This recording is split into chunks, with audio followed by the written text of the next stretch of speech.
కానీ మొత్తానికి అయితే కృష్ణారెడ్డి గారితో మీరు కాబట్టి ఏంటంటే మీరు రీమేక్ చేయదలుచుకున్నప్పుడు రూమ్లో కూర్చొని చూడండి.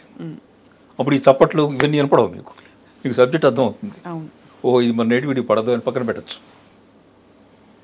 అది చెప్పదలుచుకున్నది. శుభలగ్నం సినిమా సార్, ఆ క్యారెక్టర్స్ రాస్తున్నప్పుడు ఆమెని క్యారెక్టర్ నెగిటివ్గా రాయలేరు, కానీ నెగిటివ్ క్యారెక్టరే. అది చెప్తాను. అది రాసేటప్పుడు నాకు ఖచ్చితంగా తెలుసు, ఈ క్యారెక్టర్ని నెగిటివ్ చేస్తే సినిమా ఫ్లాప్. చిన్న అమాయకత్వం పెట్టి ఆ క్యారెక్టర్లో నా భర్త కారులో తిరగాలి, నా పిల్లల కారులో తిరగాలి, అక్కడ ఎక్కడా కూడా అమ్మాయి నేను నగలు దిగేసుకోవాలి, నేను ఇచ్చేసుకోవాలి అని ఎక్కడ అనలేదు. చూడండి, ఏదో కానీ స్టేటస్ కాన్షియస్నెస్ కొంత ఉంటుంది అంతే తప్ప పిచ్చిది. నా భర్త కాలంలో తిరగాలి, నా పిల్లలు ఇలా ఉండాలి, నా ఇది ఉండాలి అనే ఒక చిన్న అమాయకత్వంతో కూడిన క్యారెక్టరైజేషన్ చేయకపోతే కనుక సినిమా ఫ్లాప్ అవుతుంది. సినిమా పెద్ద ఫ్లాప్ అయిపోతుంది. ఒక భయంకరమైన రాక్షసుగా చేస్తే సింపతి రాదు. అదే అలా కుదిరింది. కుదురుతాయి సినిమాలకి, ఏది గొప్ప ఎవరు గొప్ప ఏం కాదండి. ఆ కుదరాలి, ఆ టైం కుదురుతాయి కొన్ని వంటకాలు. అట్లా కుదిరితే ఇట్టు, కుదరకపోతే పట్టు. కృష్ణారెడ్డి గారి సినిమాలు అన్నింటిలో ఒక సందేశం ఉంటుంది కదా సార్, ఏదో ఒక ప్రతి సినిమాలో ఉంటుంది. కృష్ణారెడ్డి గారు అంటారండి ప్రత్యేకంగా అంటే ప్రతి సినిమాలో ఉంటుంది. ఎక్కువ కుటుంబ కథ. కానీ ఇప్పుడు వస్తున్న సినిమాలు అయితే లేవు సార్. ఒకప్పుడు ఒక టైంలో బహుశా మీరు అనేది రైటే, చాలా సినిమాలు ఇప్పుడు దాదాపు అంటే హీరోయిజం అంటే ఏమిటో ఆ నిర్వచనం మారిపోయింది. మనకి నెగిటివ్ షేడ్స్ ఉండే హీరోలు బాగా సూపర్ హిట్ అయిపోతున్నారు. వాడు హత్యలు చేస్తాడు, ఏదైనా చేయొచ్చు, స్మగ్లింగ్ చేయొచ్చు.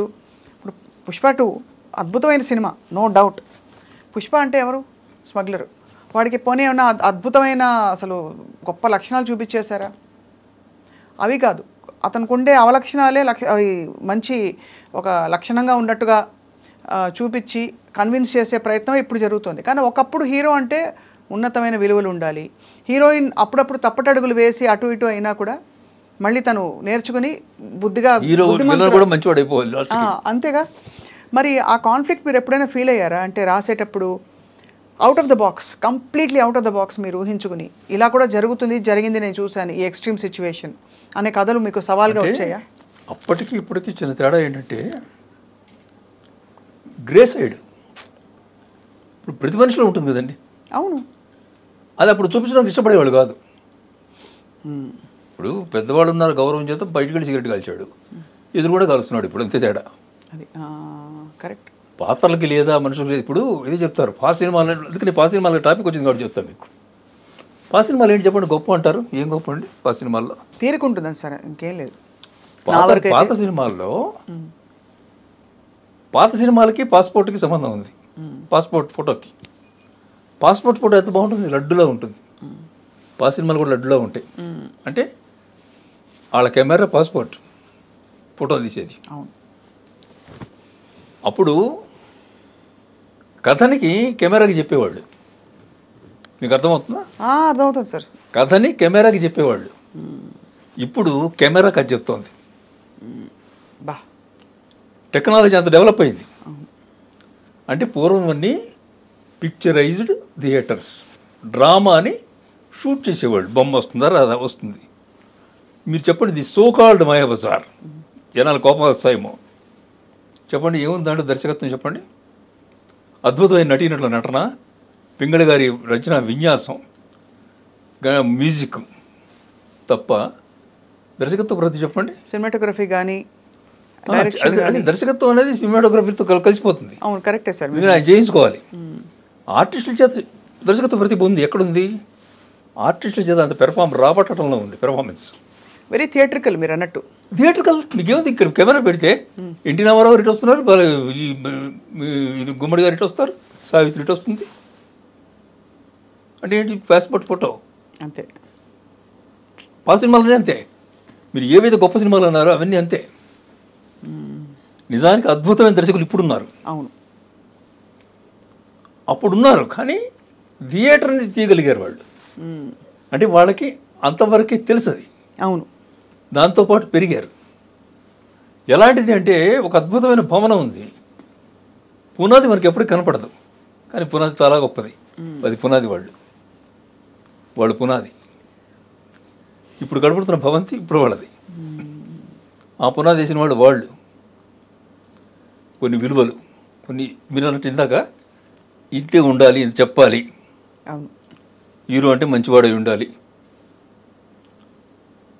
ఇవన్నీ ఆ కథలకి పర్టికులర్గా చేసేవాళ్ళు ఇలాగే ఉండాలి అని.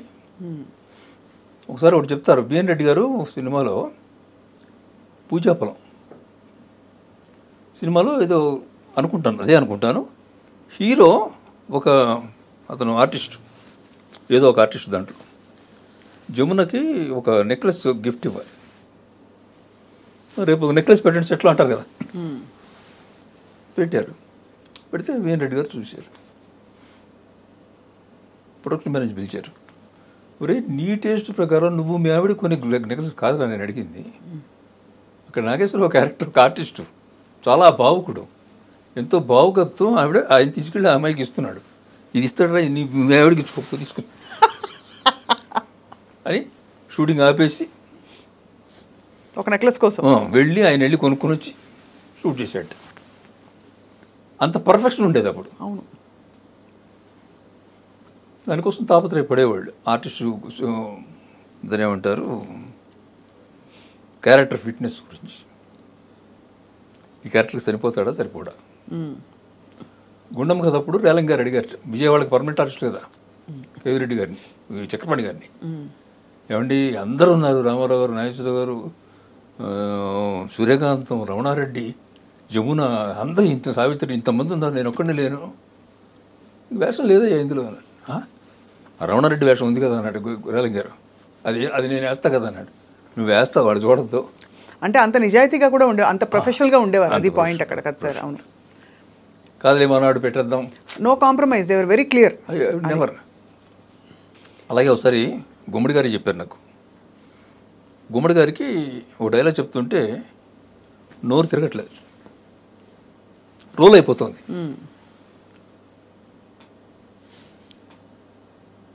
ఈ 2 షాట్లు అయిన తర్వాత, 2 టేకులు అయిన తర్వాత పిలిచి, సార్ కొంచెం మారుద్దాం. ఏంటి అన్నాడు. డైలాగు. ఎందుకు ఆర్టిస్ట్ మారుద్దాం, డైలాగ్ ఎందుకు మార్చుకున్నాం, 6 నెలలు బట్టి కష్టపడి మేము వర్క్ చేసి స్క్రీన్ ప్లే చేసి డైలాగ్ రాసుకొని కూర్చున్నాక ఇప్పుడు వచ్చి మారుద్దాం అంటారేంటి మీరు చెప్పలేవు, చెప్పాలి ఇంకోళ్ళు వస్తారు. అంత నిబద్ధత ఉండేది. ఇవాళ మీరు అన్నారు ఇందాక, ఇవాళ ఎలా రాస్తున్నారు, ఎలా చేస్తున్నారు, ఇవాళ సెట్లో ఎవడు పడతాడు మంచి వస్తుంటాడు. అది కరెక్ట్ కాదు, షార్ప్నెస్ లేదు అసలు. ఎక్కడో ఒకసారి హిట్ అవుతుందండి అలాంటిది, ఒక యాక్సిడెంటల్లీ హిట్ అవుతాయి. అయినప్పుడు అది పట్టుకోకూడదు. ఇంకా ఫర్ ఎగ్జాంపుల్ మీకు ఒక వినోదం సినిమా చెప్తాను మీకు, సూపర్ డూపర్ హిట్ వినోదం. మీకు తెలుసా, 15 రోజులు కథ లేకుండా షూటింగ్ చేశాం, వితౌట్ స్టోరీ షూటింగ్ జరుగుతుంది రోజు. మరి ఏ ఆత్మను పట్టుకున్నారు? ఒక చిన్న లైన్ అనుకున్నాం, ఇవాళ ఆర్టిస్టులు ఎవరున్నారు, పలానా. ఓకే, అంటే రేపు ఆర్టిస్టులు ఎవరున్నారు, పలానా. నేను, కృష్ణారెడ్డి గారు, అచ్చిరెడ్డి గారు, కుర్రా రంగారావు గారు, ఆ ఓపెనర్లో దీంట్లో పడుకునేవాళ్ళం, గెస్ట్ హౌస్లో. దాని ఏమంటారు, లాబీ కూడా అంటారండి, వరండా, బయట ఓపెన్ వరండా, ఎండాకాలం ఓపెన్ వరండాలో పడుకునేవాళ్ళం. పడుకుని వ్యాన్ వేసుకుని పైన డిస్కషన్ 3 దాకా 4 దాకా. రేపు ఎవరెవరు ఆర్టిస్టులు అంటే ఇది చేద్దాం, అది చేద్దాం, ఇట్లా చేద్దాం. ఓకే, వాళ్ళందరూ పడుకునేవాడు. 3 అయ్యేసరికి నేను వెళ్ళి కూర్చొని రాసేవాడిని, వీళ్ళు వేసరికి సీన్స్ రెడీ చేసేవాడిని, వెళ్ళి షూటింగ్. కథ అంతా మాకు ఎప్పుడు తెలిసిందంటే ఫైనల్ ఎడిటింగ్ అయిపోయి, ఆర్డర్ వేసేసి ఫైనల్ ఎడిటింగ్ అయిపోయాక అప్పుడు రష్ చూస్తే అప్పుడు మాకు కథ అర్థమైంది. అప్పుడు సినీ కార్డు వేసాం. సినీ కార్డు వేసిన తర్వాత మొత్తం చేస్తాం అన్ని పనులు. ఆ సినిమా మాత్రం అంతా అయిపోయిన తర్వాత సినీ కార్డు వేసాం. సో అందువల్ల అలా చేయడం కరెక్టా కాదు, అది ఒక యాక్సిడెంట్ అంతే. చాలా మీరు అంటే ఎంత ఫైనర్ పాయింట్స్ పట్టారంటే సార్, ఇప్పుడు నిజంగా కమిట్మెంట్ లేకపోవడం, అలాగే ఆర్టిస్ట్ని మార్చేయడం, అలాగే సినిమా డైలాగులు చెప్పే వాళ్ళకి డైలాగ్ డెలివరీ భాష రాకపోవడం. అదొక ఇన్సిడెంట్ జరిగిందండి నాకు. కొంటికాపురం సినిమాలో ఫస్ట్ పిక్చర్ నాది. ఫస్ట్ పిక్చర్ అప్పుడు ఇంకా సినిమాలకు నేను ఉద్యోగం మానేలే కాబట్టి అప్పుడు ఇంకా పుల్లి అనే ఉన్నా, పిల్లే వల్ల. సో పుల్లి అనే ఉన్నా, సెట్లో ఉన్నాను, షూటింగ్ జరుగుతుంది. సత్యనారాయణ గారు ఒక క్యారెక్టర్ అందులో, కవి గారు ఇటు వెళ్ళాను, ఈ డైలాగు కొంచెం మారిస్తే బాగుంటుంది ఇట్లా. ఎందుకని సార్ అన్న, ఇలా అంటే బాగుంటుంది కదా సార్. మీరు స్క్రిప్ట్లో 25వ సీన్ తెలుసా సార్ అన్న. తెలియదు అన్న. 78వ సీన్ అంటే తెలుసా సార్ అన్న. తెలియదు అన్నాడు. ఆ రెండింటికి లింక్ ఉంది సార్ అన్న. అలా చెప్పండి, ఓకే అదే చెప్దాం అన్నాడే తప్ప నువ్వెవడరా బచ్చేగాడి నిన్న కాక మొన్న వచ్చావు ఫస్ట్ సినిమా అనేది నేను చెప్పినట్టు మార్చాల్సిందే అని అహంకారానికి పోలేదు ఆయన. పోవచ్చు ఆయన, కాదు కూడదు పంత ఇగో వచ్చి ఇగో అడ్డం వచ్చి కాదు మారుద్దాం అని ఆయన అంటే మార్చి తీరవాలి. డైరెక్టర్ కూడా ఏం చేయలేడు అప్పుడు. కానీ ఆయన అనలేదే, ఎస్ ఐఎమ్ సారీ చేయండి అన్నాడు. అదే చెప్తాను అన్నాడు. అలా ఉండేవి. ఇవాళ ఉంటాయా? అసలు కృష్ణారెడ్డి గారు ఓ రోజు సెట్కి వెళ్ళా. ఇక్కడెక్కడ లక్కడికి పోలే, ఇక్కడ జరుగుతుంది షూటింగ్. సెట్కి వెళ్ళి దూరంగా కూర్చున్నాను. అక్కడైతే స్వింగ్ దొరుకుతుంది. నాకు ఫ్లాష్ అయింది, అక్కడ డైలాగ్ వేస్తే బాగుంటుందని. పిలిచాను ఆయన్ని, వచ్చారు. సార్ ఇక్కడ ఈ డైలాగ్ యాడ్ చేస్తే బాగుంటుంది అనిపిస్తుంది అన్న. ఆ మాట మీరు పొద్దున్న చెప్పాలి సార్, మార్చను ఇప్పుడు. యాజ్ మీరు పొద్దున్న సినిమా పేపర్ ఏమి ఇచ్చారో అది చేస్తా, చేయను అన్నాడు. ఎంత అసలు హైట్ సరి నిజంగా. అంటే ఎంత కన్విక్షన్ ఉంటే అంత పర్టికులర్గా ఉంటారు చెప్పండి సార్. అట్లాగే తనిఖీల పరని ఏదో అడిగాడు, ఏదో మార్చడానికి డైలాగ్ మార్చడానికి ఏదో ప్రతి సో నో సార్, అక్కడ ఏముందో చెప్పండి. డిసిప్లిన్. ఆ డిసిప్లిన్ లేకపోతే ఏమవుతుందంటే ప్రతివాడు చెప్తాడండి. అవును, డైల్యూషన్ వచ్చేస్తుంది, ఐడియాల కొద ఉండదు. రచన ఒకటి, మ్యూజిక్ ఒకటి, ప్రతివాడు చెప్తాడు. అవును అవును. మరి దాంట్లో ఎందుకు మానేశారు ఆయన? యశ్వరాజేశ్వరరావు గారు చెప్పారు కదా, అంటే చెప్తారు కదా, ఏదో ఆయన సినిమాలో సీతారామ కళ్యాణమో ఏదో సీతారాముల కళ్యాణం చూస్తామన్నారంటే ఆయనే చూపించేశారు. చూసాక అక్కడ అందరికి తెలిసిన విషయమే ఇది. రామారావు గారి బ్రదర్ ఏదో కొంచెం సలహాలు ఇచ్చారు కూర్చోనికి, ఏదో ఇట్లా చేస్తే బాగుంటుంది. రామారావు గారు వచ్చి కూర్చొని కదలట్లేదు, చేయట్లేదు. ఏం సార్ ఏంటి ఎవరి కోసం వెయిట్ చేస్తున్నారంటే, ఒకసారి మన బాయ్స్ కూడా వినిపించేద్దాం, వాళ్ళు కూడా ఏమైనా సలహాలు చెప్తే దాని ప్రకారం మారుద్దాం చూస్తున్నాను అన్నట్టు ఆయన. అట్లుంటుంది.